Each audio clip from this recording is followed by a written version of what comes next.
Your 3 messages into a great conversation with her. She's responding fast, throwing in emojis, asking follow-up questions. You're on a roll, so you keep going. You tell her the rest of the story. You answer every question fully. You wrap the whole exchange up into one neat, satisfying conversation. And then, nothing. She doesn't text first tomorrow. She takes hours to reply to your next message. The energy's just gone. What happened? Here's what happened. You finished the conversation, and the finished conversation is exactly what stops her from thinking about you. I'm about to show you the one thing you can do, starting with your very next conversation that makes women text first, double text when you don't reply right away, and bring you up days later when you're not even there. And it has almost nothing to do with what you say. It's about what you don't say. By the end of this video, you'll know exactly how to leave a conversation in a way that makes her mind keep working on you long after you've stopped talking to her. I spent 2 years studying why some guys get chased and most guys don't, and one pattern kept showing up everywhere I looked. It wasn't charisma, it wasn't looks, it was timing, specifically when they stopped talking and what they left unsaid when they did. I watched a guy named Dean do this completely by accident at a coffee shop, and what happened over the next 3 days still gets brought up in our group chat to this day. I'll get to that story in a bit. So if you want to actually understand why this works, instead of just memorizing a trick you don't really get, drop a comment with the word loop, because that's exactly what this is about. Open loops versus closed ones, and which one your conversations are leaving behind. Here's the thing almost nobody explains about attention. There's a concept called the Zeigarnik Effect, named after a psychologist who noticed something strange decades ago.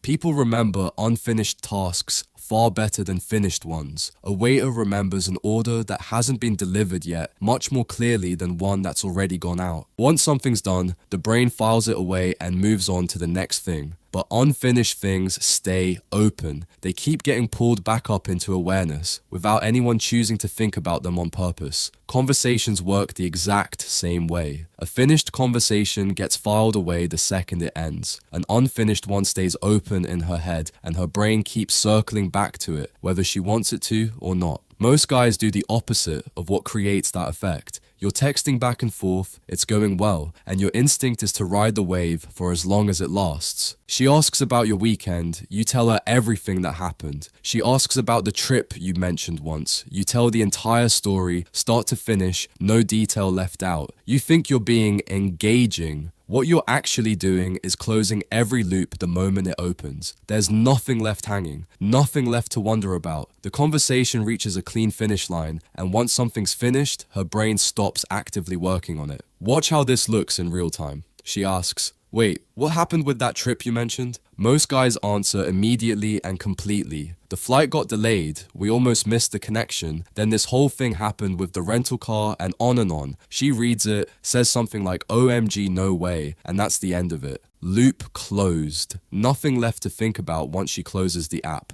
Here's the version that keeps her engaged instead. She asks what happened with the trip. You say, "Oh man, remind me to tell you about the rental car situation sometime. Possibly the worst decision I've made all year." And then you don't explain it. You move on to something else, or you just let the topic drop for now. You're not withholding to be annoying. You opened a loop and you left it open on purpose. Now there's a specific named thing sitting in her head with zero resolution attached to it. A worse decision with no details at all. Her brain doesn't let that go easily. It keeps resurfacing, half-formed, until she either asks again or thinks about it completely unprompted hours later for no obvious reason. This is exactly what happened with Dean. He was talking to a girl at a coffee shop. Good conversation. She was clearly interested, and at one point she mentioned her job had been stressful that week. The instinct most guys have in that moment is to dig in right away. Why? What happened? Are you doing okay? Dean didn't do any of that. He just said, "Yeah, I had a week like that not long ago. I'll tell you the story sometime. It's actually a good one." And that was it. He changed the subject entirely. She brought the story up twice more before they even left the coffee shop that day. 2 days later, completely out of nowhere, she texted him, "Okay, you have to tell me the story now. I've been thinking about it." He never once chased that loop himself. She did all the chasing because he never closed it for her in the first place.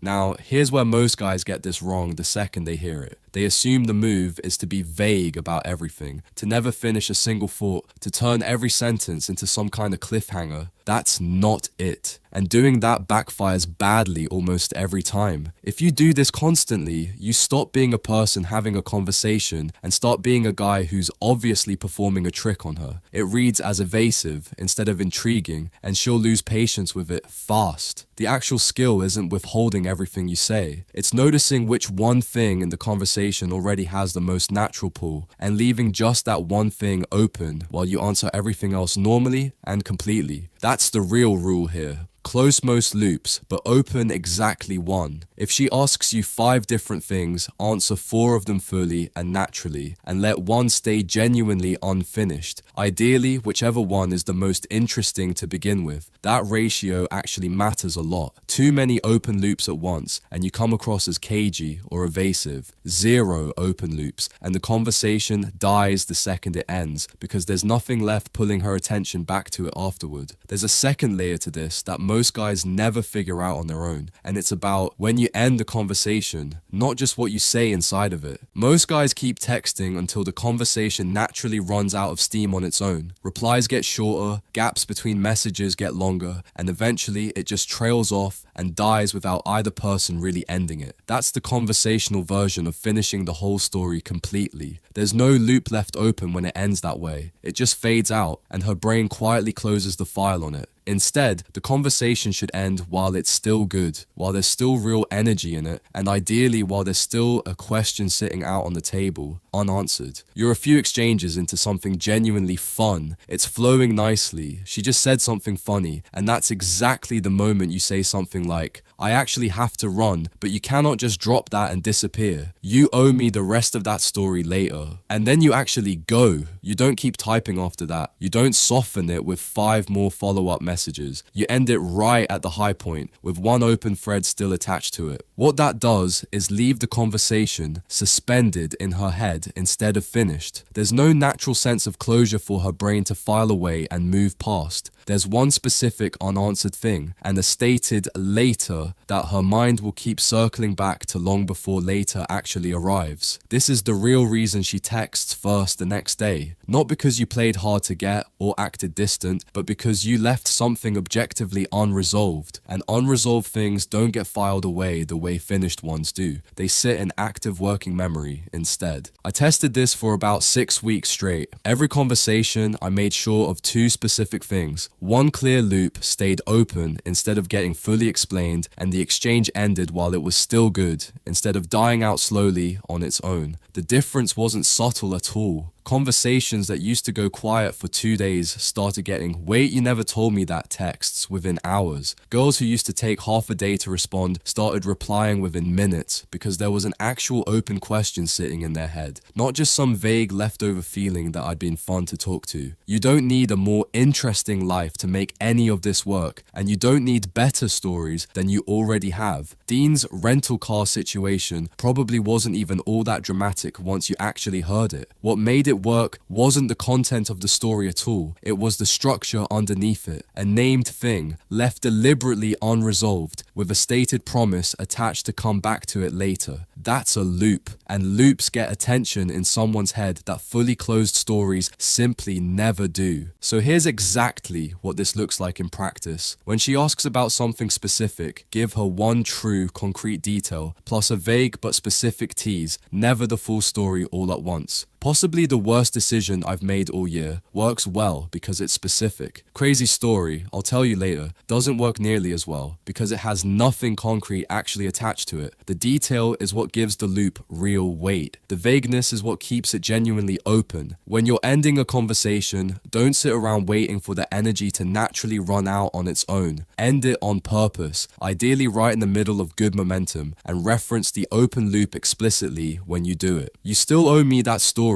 does more work in one line than any clever goodbye message ever could, because it isn't actually a goodbye at all. It's an unfinished sentence with a promise quietly attached to it. And resist the urge to fully close every loop just because she asks about it a second time. If she comes back and asks again, that means the loop is working exactly the way it's supposed to. You can give her a little more in that moment, not the whole thing, just enough to keep the thread alive a bit longer before you let it drop again. The actual goal isn't to never never pay any of it off eventually. It's to control when that happens and how much you give instead of dumping the entire story the moment she shows the slightest bit of interest in it. This is the actual mechanism sitting underneath every "she texted me first out of nowhere" story you've ever heard guys tell. It isn't mystery for its own sake, and it isn't some manipulation tactic either. It's simply leaving her something specific and concrete to think about, instead of handing her a finished, fully resolved exchange that her brain has no real reason to ever revisit again. Closed stories get forgotten almost immediately. Open ones get chased, sometimes for days. So next time you're in a genuinely good conversation with someone, don't ride it all the way out to its natural end. Pick the one detail in it with the most pull, leave that one thing open on purpose, and walk away while things are still good between you. Do that consistently, every single time, and you stop being the guy whose conversations just quietly fade out into nothing, and you start becoming the guy she's still thinking about long after the conversation's already over. YouTube thinks you'll really enjoy this video over here, so click on it and I'll see you there.